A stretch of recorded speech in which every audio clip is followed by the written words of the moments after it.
The Fibber, MCGee, and Molly Show.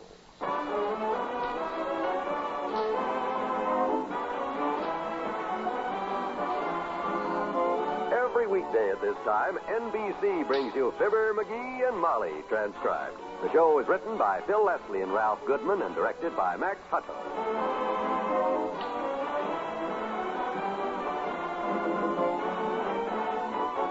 We'll join Fibber and Molly in just a moment.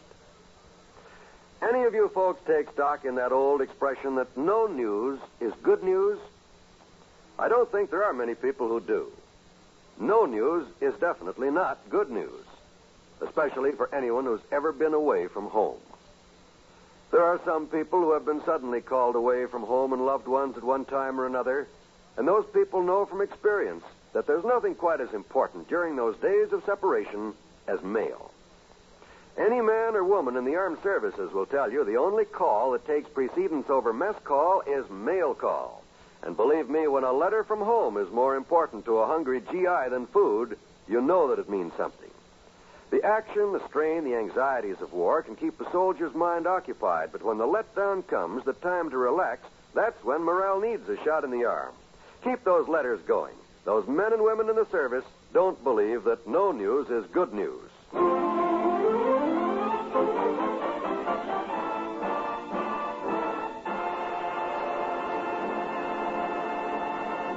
When the Wistful Vista Elks Club throws its big New Year's Eve show Thursday night, one of the star attractions will be Mr. McGee of 79 Wistful Vista in a revival of his famous, he claims, old Vaudeville act. But like all great artists, he's having his troubles right now. And I tried Kramer at the drugstore and even old man McDonald at the Third National Bank, Molly. Gee whiz, kiddo, I don't know what to do. You still haven't found anybody brave enough to stand up on that stage with you and ask you who was that lady I seen you with last night, huh? No. I explained to him how it don't hurt him when I hit him over the head with this old felt hat so the joke gets a laugh. I even showed him. You showed them that, did you? Yeah, and that's when they all say they're too busy or they're going to be out of town or something. Well, don't you worry, dear. You'll find somebody. Say, did you try more tubes? More tubes? You think I'd do a class vaudeville act like I used to do with Fred Nittany? The guy that him and me used to do a vaudeville act together and got rave notices everywhere he played that if I hadn't lost my scrapbook, I'd show him to you with a no-talent, second-rate moron like Mort Tubes. He said no, too, huh? Yeah, doggone it. I got to have a straight man, Molly. I can't do this act alone. It's not that kind of act. I know. Takes two people to tell them jokes, you know. Like I showed you some samples of yesterday. Yes, I remember. One fellow says, what kind of vegetables do you grow in a beer garden? And the other fellow says, stewed tomatoes. Yeah, I'm not going to use that one. Everybody seems to know the answer before I finish the question. I'm putting in number 63 instead. 63? You mean you have your jokes numbered? Oh, sure. We kept all our jokes numbered so we could find one in a hurry. Like in case one joke didn't go over good, I'd slap on a sailor hat and sing Anchors Away while Fred ran back in the dressing room and look up another one. Oh, you thought of everything, didn't you? Look, dearie, I've got to run over to Monica Miller's and return her roaster. So if you're going to be around... Hey, wait, before you go, let me read you a couple of these gags. Here, look. Here's one Fred and I used to open the act with. We'd come out in cowboy hats, and I'd say to Fred, "Hi, dude, I hear you just got married." And he'd say, "That's right, Tex, but don't call me dude anymore." And I'd say, "Why not?" And he'd say, "'Cause I'm subdued now." Oh, my. Very funny, dearie. Well, I'll see you later. Monica's waiting for me. Yeah. If you thought that was funny, listen to this. But, dearie... This one will murder you. Listen. Why is a mother-in-law... Saved by the bell. I'm going out the back way, dearie. You see who it is. Be back in an hour. Bye. But, boy, she sure was in a hurry. Well, come in. It's me, Mr. McGee. Oh, well. I dropped by to return the book I borrowed last week while I was staying with you. Oh, well, I'm glad you did, Wimp. I've been looking all over town for you. I called your house 6 times this morning. I know. I heard the phone ring. Well, why didn't someone answer it? Well, Sweetie Face couldn't because she was out. Mm-hmm. I overslept, and she was having her breakfast at the corner drugstore. Well, what about you? Oh, I was locked in the closet, Mr. McGee.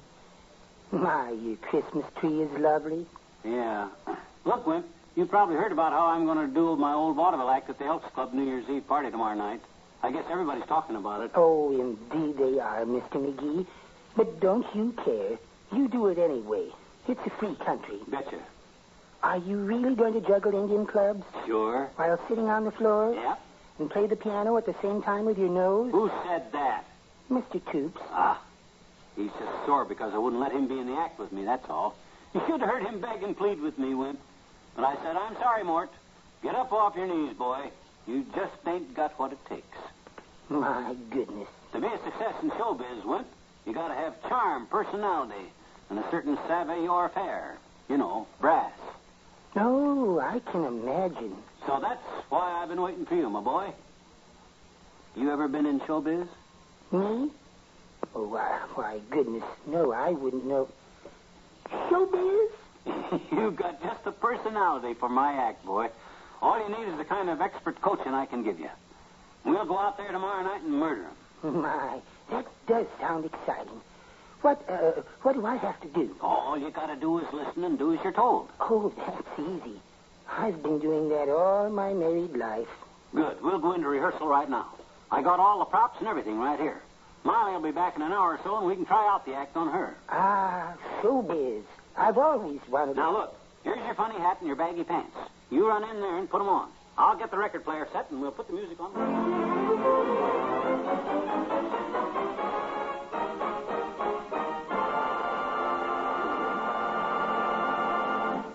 Back to Wistful Vista in a minute.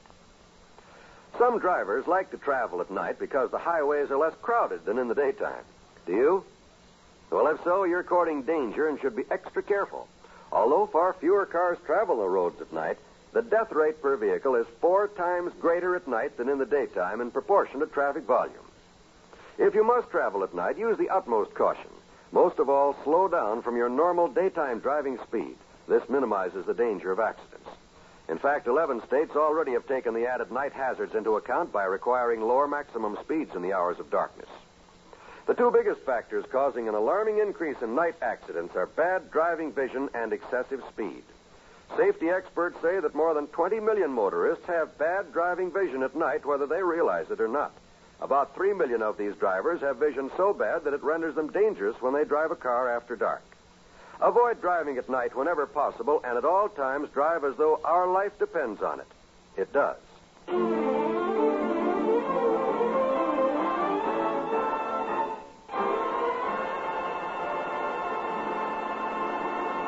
Here comes Molly, Wimp. Get set. Oh, I'm so nervous, Mr. McGee. I don't think I Come on, can... you'll be fine. You'll be fine. She's at the door. Okay, let's go. It's me, McGee. I tell you, dearie, I've never been in all my life. Heavenly days, what's going on? Hello, Meyer. Hello, Shoots. I hear you have a new baby at your house. Has he come this day? I guess so. He has all his clothes off.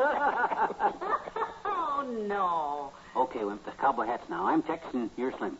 Well, I'll get my boxing gloves on. Now you start. I hear you got a job. Oh, I remember. Here you got a job, Tex. Yep, working on a ranch, Slim. Working on a ranch, eh? What you doing with the boxing gloves? I'm a cow puncher. Oh. Well, Molly, what do you think? I think he's good. Of course, those pants don't fit him very well. Well, they're not supposed to fit. They're supposed to be baggy for laughs. Oh, but yours fit. Well, I can let them out by tomorrow night. I guess I was a little thinner back in them days when me and old Fred played the Palace. Oh, my. Did you and Mr. Nittany actually play the Palace Theater, Mr. McGee? It must have been a thrill. I'll never forget it, Wimp. The place was jammed. Everybody in town was there. Them rickshaws were lined up for 3 blocks. Rickshaws? In New York? This was the Palace Theater in Hong Kong. Our agent, Charlie Hugo, forgot to read the fine print. We played on the same bill with Charlie Fu and his All Geisha Orchestra. Great band, real crazy. You should have heard them gals play Dardanella. Something you'd never forget. Believe me, I've tried. Well, Wimp, you done pretty good with the jokes. Oh, thank you, Mr. McGee. I've always wanted to be in showbiz. Ah, yes, showbiz. Now, the next thing, Wimp, every class act like mine has to have a little tap number in it. You know, like a little dancing to keep things moving. Moving? There's an old saying in Vaudeville, Mr. Wimple, keep the show moving. That's because a moving target is harder to hit. If you told one of those jokes and just stood there... No, that's not it at all, Molly. It figures. I took a correspondence course in how to be popular one time, and there was a little tap dancing in it. I don't If you remember... just know a few basic steps, boy, I can teach you. You get that record of Tea for Two out, will you, Molly? That's the tune I and Fred Nittany introduced, you know. And since then, every guy that's trying to prove he hasn't got 2 left feet does a tap routine to that number. Here's the record, dearie. I'll put it on. I'll pull the rug back for you, Mr. McGee. Swell. Now watch this close, Wimp. show you. Now, you be careful, dearie. That was 20 years ago, you know. I'm just warming up, you know. When I get going here, whoops! Careful, Mr. McGee. What's the Christmas tree? Just slipped a little. Floor is slippery. See, Wimp? And right along in here, we used to do a break. Pretty tricky. That was pretty good. That's just a sample of what I mean, Wimp. Right in there where I quit, I used to always do a break, see? We was trying to teach that to amateur. Too tough. That was wonderful. Yeah, go ahead and try it now. You don't have to be as fancy as I was, just enough to give me an idea.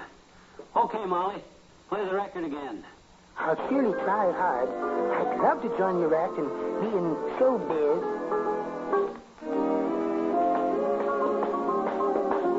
Hey, that's pretty good, Wimp. My, isn't he graceful? I'm a little out of practice, but it's coming back to me now. Oh, goodness, McGee, look at that. Yeah, Heavenly days on one foot. yeah, showing off now. Just look at those spins. Why, he's fantastic. Well, that gives me an idea of what you can do, Wimp. You were just wonderful, Mr. Wimple. Oh, thank you, Mrs. McGee. Did I make it, Mr. McGee? May I be in your act? Well, I'll think it over, Wimp. There's a lot of things to consider. Dancing ain't everything, of course. The jokes. He told the jokes beautifully. I thought he was very funny. Well, there's more to it than that, of course. A good act needs a good contrast. Contrast? Yeah, you know, I and Wimp, we're built a lot alike. Ought to have one fat guy and one skinny guy, maybe, like Abbott and Costello, for instance. Oh, I'd love to be in it. Showbiz has always Well, I'll been let you know, Wallace. I probably ought to give Doc Gamble a chance at it first, you know, to be fair. I'll let you know, though, Wimp. Yeah, I'll let you know. Don't call us, we'll call you. Of course, Doc can't dance and probably can't tell jokes, but with my talent, he'll make a good contrast, and with the right coach.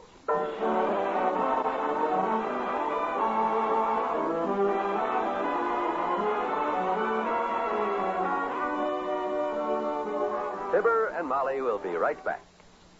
Here we are almost at the end of another year. Probably a lot of you hearing my voice tonight were part of the progress of 1953. At NBC, we feel that 1953 brought even better radio programs into your homes, and we hope that you agree. Tomorrow night, we know you'll be ushering out the old year and seeing in the new. Why not set your radio dial to NBC for a panoramic picture of celebrations across the nation? NBC will bring you orchestra pickups from the top nightclubs and hotels from coast to coast as the young New Year chases Father Time across the country. So whether you're having a party or celebrating all by yourself, let NBC provide the music, noisemakers, and entertainment by leaving your dial tuned right here to the station where you hear the familiar 3 NBC chimes. And then on New Year's Day, be sure to join us for the world-famed Rose Parade from Pasadena, California, the Cotton Bowl football game from Dallas, Texas, and the Rose Bowl football game from Pasadena, all on the NBC Radio Network.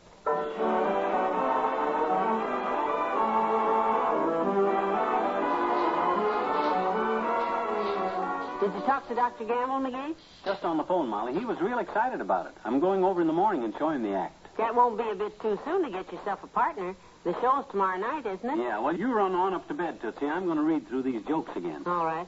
But now, if you wake me up in the middle of the night like you did last night with white as a chicken cross the road, this chicken is going to cross the road to Mabel Toops's for the night. I won't. Good night. Good night, all.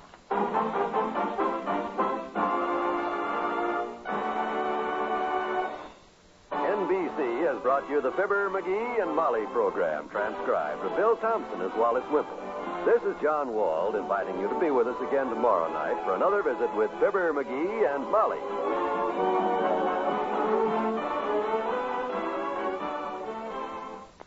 Tonight, hear Morgan Beatty and the news of the world on the NBC Radio Network.